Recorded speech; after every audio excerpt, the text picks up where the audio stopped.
comfortable lives. Your God, the state. Strap on and strap in, motherfuckers, because we're going to go for a wild ride. We've already been on one. Now I'm just going to talk about it.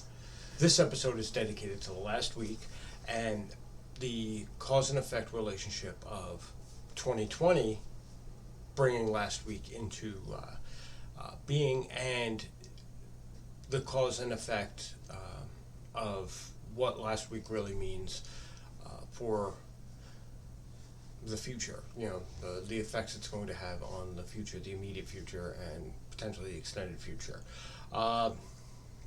So, let's start from the beginning. The deification of the United States government. I can't help but notice that the language being used in reference to the United States government in regard to this whole debacle was extremely, and when I say extremely, I mean extremely religious in tone. Talking about the sacred Senate floor, the sanctity of our elections, the holy grounds of our federal government.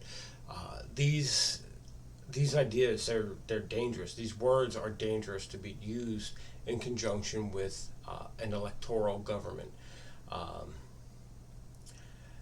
Hundreds of years ago, we had disposed of the whole idea of the divine right to rule. We put that in the dustbin of human ideas a long time ago, and there's a reason why.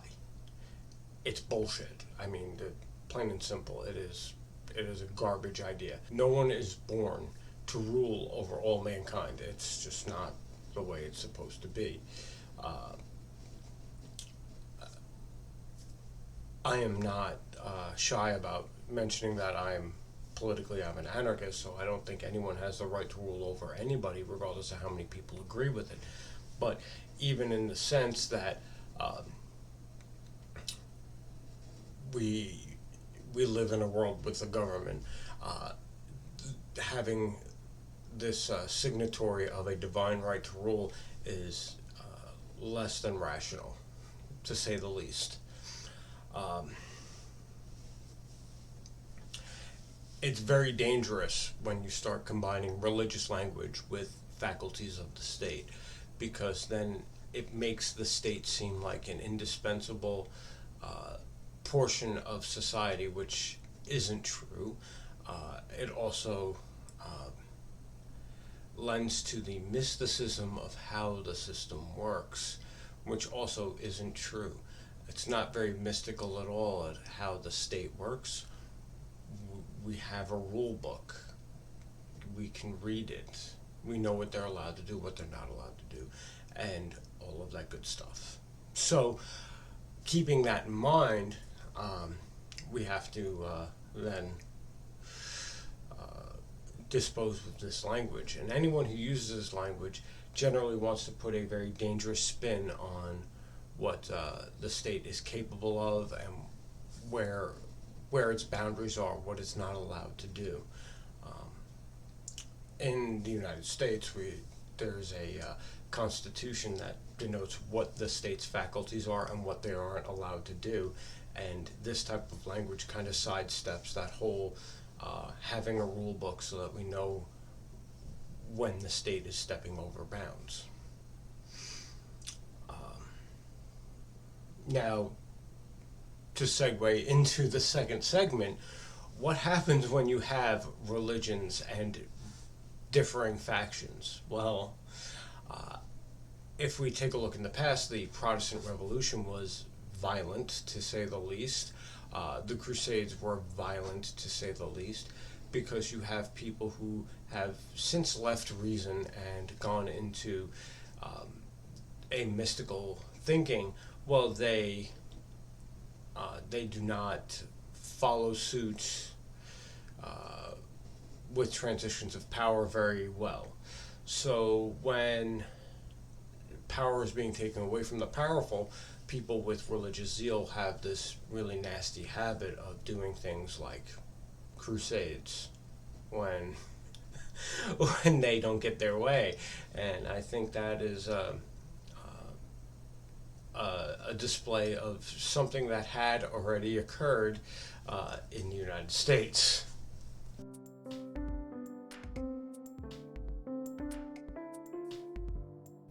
Are you an individual business owner looking for some larger market shares and no cost promotions? Look no further than The Network. Follow the little white cat and the blue butterfly.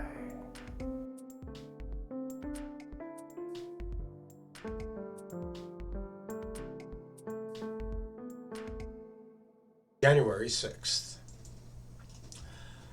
In other words, the worst coup ever. If anything could be called a comical event that would be jokingly assumed to be a coup d'etat, it would be what happened on January 6th. When a group of protesters literally walked directly into the Capitol building unopposed and then proceeded to fuck around and act like a bunch of children let loose in a government building. They did literally nothing except got a lot of attention, and that attention then, got them systematically jailed, almost in total. They're all awaiting court cases. So, as far as insurrections and coups d'etats are concerned, this was pretty mild by comparison. If we take, for example, what happens in France whenever the president, blows his nose the fucking wrong way, the entirety of the country is in the street looking to guillotine the motherfucker. Sorry, if this is what you consider violence, maybe you weren't paying attention the entire summer. I completely justify everything that happened during the summer because, well, not for nothing, the state deserves to get its ass beaten in every fucking now and again. But to say that this is different, this doesn't count, is hypocritical at best, intellectually dishonest at worst. The fact is that when you're okay with people burning the streets and setting fire to police departments and going into federal courthouses and destroying them, and then all of a sudden when someone you don't politically agree with goes into a federal building and makes a big giant mess of it, I'm sorry, but doesn't add up. It's an unprincipled position to say one's okay and the other one's not just because you politically don't agree with one group as opposed to the other.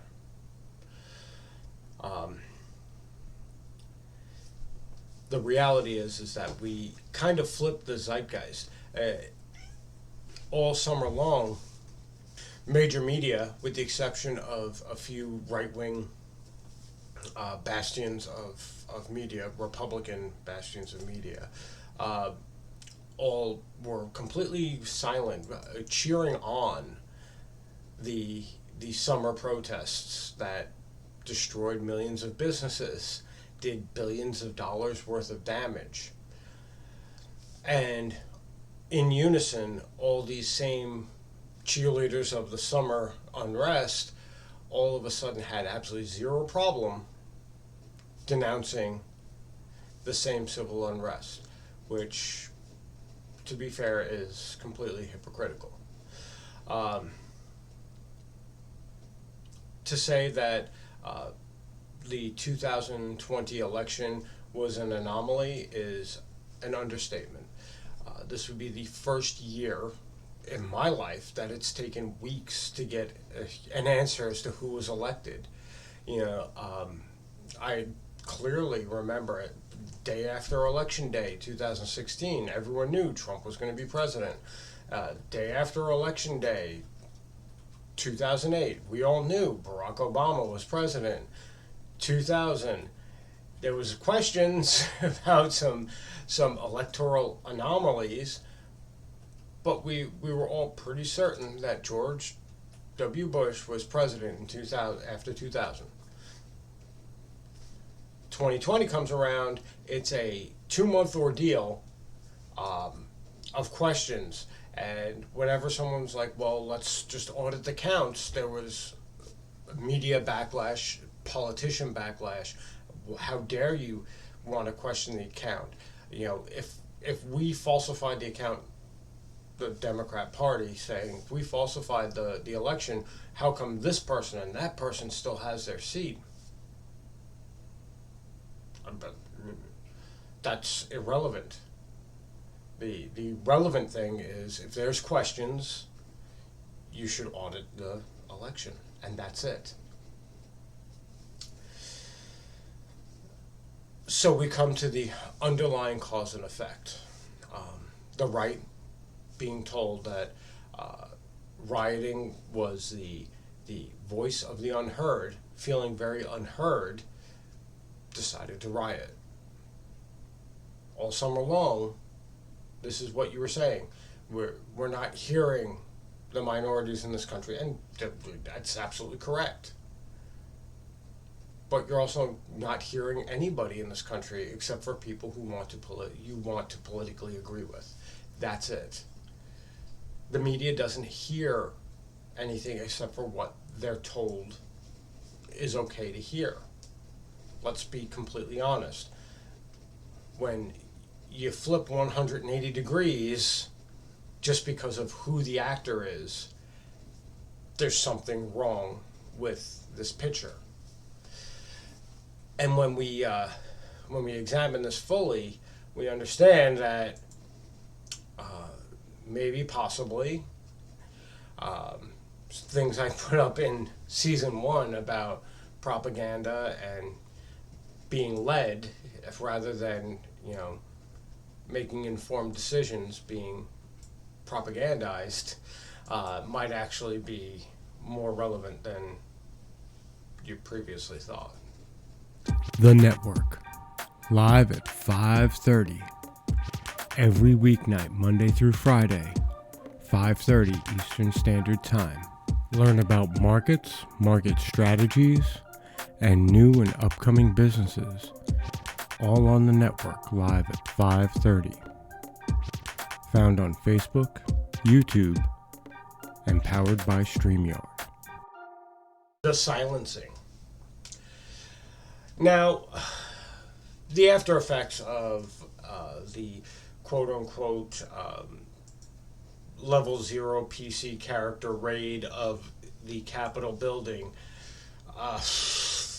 which basically is what it was, for those of you who are D&D nerds like myself. The main effect of this was the entire right wing of this country, citizens and politicians alike, are systematically being silenced. Now, a lot can be said. Someone can go, well, you're okay with private businesses doing what they want with their business, in regard to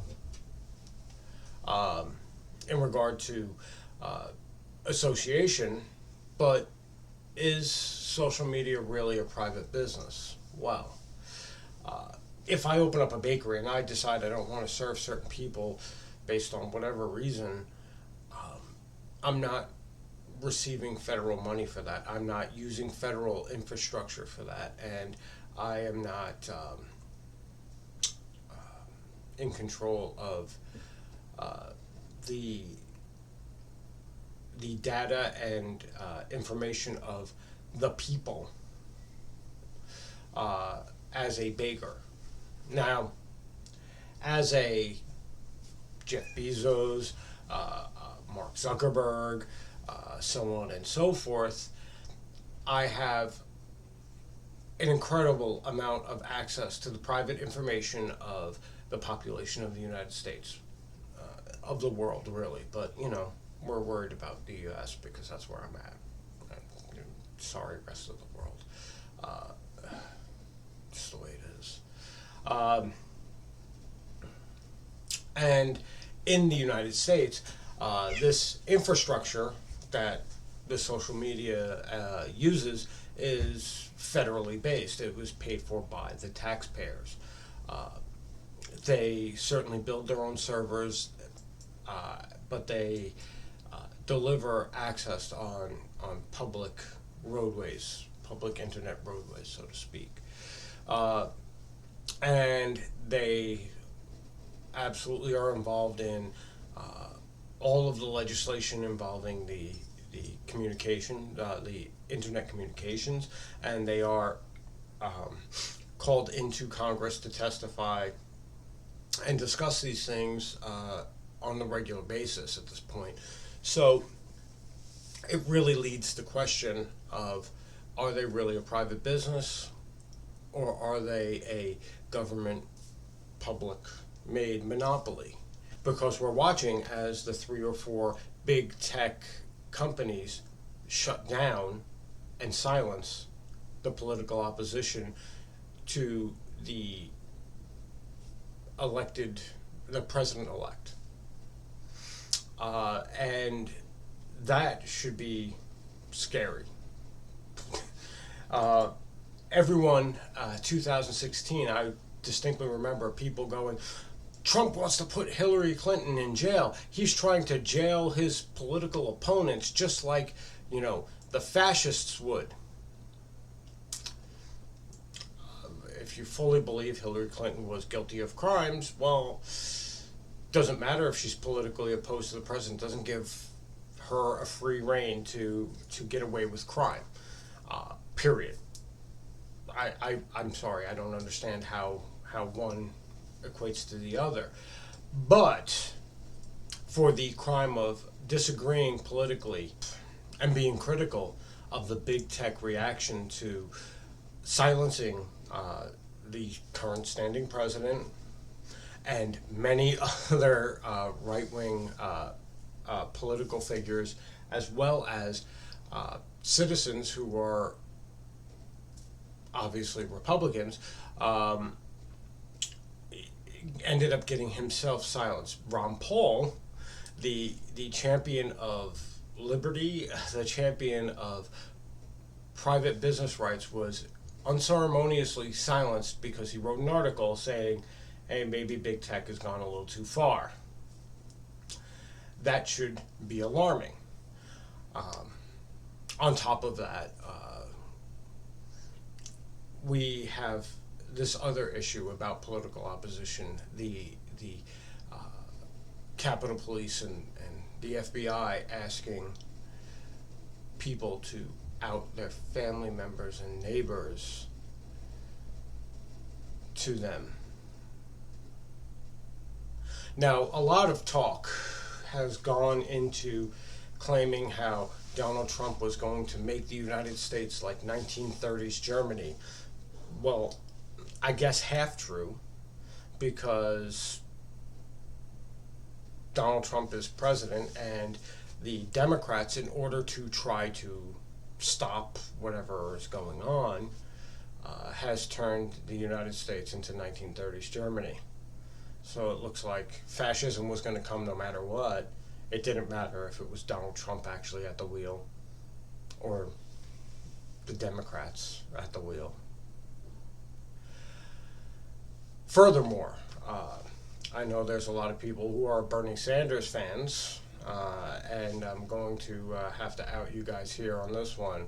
Bernie Sanders tweets about how it's important to impeach Trump to send a message that even the president can't overthrow the U.S. government. Well, I hate to break it to you, but overthrowing the government was how America became America to begin with. So we have to really examine what's going on here. You're saying it's un-American and unpatriotic to violently oppose your government. Well, I'm sorry, but that's how America became America to begin with. The government that was in control, England, was so very far out of touch with the people here that they felt unrepresented, and they fought back. Well, after a whole summer of watching people who felt unrepresented fight back, another group of people who felt unrepresented fought back. Just because you politically agree with one and not the other, just because the solution for the group over the summer was, yeah, we need more government, and the solution for the other ones was, no, we don't need more government, doesn't make one valid and one invalid. The fact is that each one was valid in their own right, and each one should have stormed the Capitol. To be completely fair, I'm not suggesting violence, but I would understand if it did happen. I mean, violence did happen. We have to accept that. So moving on. In conclusion, the United States is much further along its way to fascism than it was while Donald Trump was not a lame duck president. Oddly enough, it has very little to do with Donald Trump in and of itself. It has to do with the legislative branch's reaction to Donald Trump's supporters. Whether or not Donald Trump egged those people on or not is irrelevant. The fact remains is that the legislative branch of the United States has decided that it is going to be the totalitarian monster that it claimed Donald Trump was all along. And that's that. I would like to note that I am in no way, shape, or form a fan of either presidential candidate. I've been hypercritical of each of them for their own flaws. So, with that, stay safe. Here's your comfortable lie. The government loves you and wants to protect you. There you go. I think I can't even say that with a straight face, so I'm not even going to bother. So stay safe out there.